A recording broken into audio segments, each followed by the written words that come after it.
जी नाज़रीन, सजाई न्यूज़ तां ख़बरुनि जो सिलसिलो जारी आहे।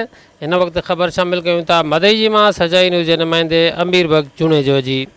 त नाज़रीन, शिकारपुर टोल प्लाज़ा वेझो कुझु ॾींहं पहिरियां DSO शिकारपुर नादर पंवर खां हथियारबंदनि सरकारी गाॾी ऐं सामान फुर कयो हुयो, जेका हिन वक़्तु ताईं रिकवर न थी सघी आहे। उन सिलसिले में अॼु गवर्नमेंट तालका अस्पताल मदईअ में डॉक्टर ऐं पैरामेडिक अमले पारां एहतजाज कयो वियो आहे।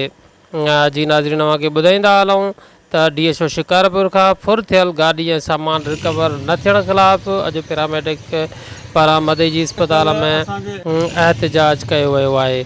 उन मौक़े ते डॉक्टर इम्तियाज़ मंगरियो, डॉक्टर यूसुफ पंवर ऐं ॿियनि मीडिया सां ॻाल्हाईंदे चयो आहे, हिक खां मोटरसाइकिल फुर कई वई आहे ऐं कल्ह असांजे DSO साहिब जी फैमिलीअ खां फुर कई वई आहे। असां सभु हेल्थ डिपार्टमेंट जा मुलाज़िम मुतालबो था कयूं त इन्हनि फ़ौरन खे जल्द खां जल्द गिरफ़्तार कयो वञे ऐं उन्हनि खे केतिरे किरदार ताईं पहुचायो वञे। असीं जेकॾहिं असां सां इंसाफ़ न थियो त असां ॿी सूरत में सख़्तु एहतजाज बि कंदासीं ऐं असीं SP शिकारपुर खां मुतालबो कयूं था त फिलफोर जेकी असांजे DSO साहिब खां फुर कई वई आहे उहा बि वापसि कई वञे ऐं असांजो वैक्सीनेटर आहे उन खां बि कल्ह बाइक खसी वई आहे ऐं उन खां बि जेको आहे मोटरसाइकिल खसियल वापसि कई वञे। ऐं रोज़ु रोज़ु जेको मामूलु थी वियो आहे असांजे हेल्थ डिपार्टमेंट जे मुलाज़िमनि सां नाजाइज़ियूं थियनि थियूं, फुरियूं थियनि थियूं। असीं सभु जंग में घर में पोलियो जे हवाले सां वञूं, EPI जे प्रोग्राम सां वञूं या फील्ड जे प्रोग्राम सां वञूं, असां सिक्योर न आहियूं।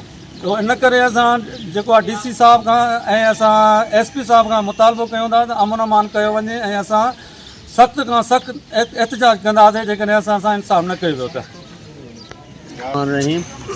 जीअं त असांजे DSO साहिब खां करे कल्ह फुर्ती आहे ऐं वैक्सीनेटर खां, सो इहो इंतिहाई मुज़म्मत जोॻो अमल आहे।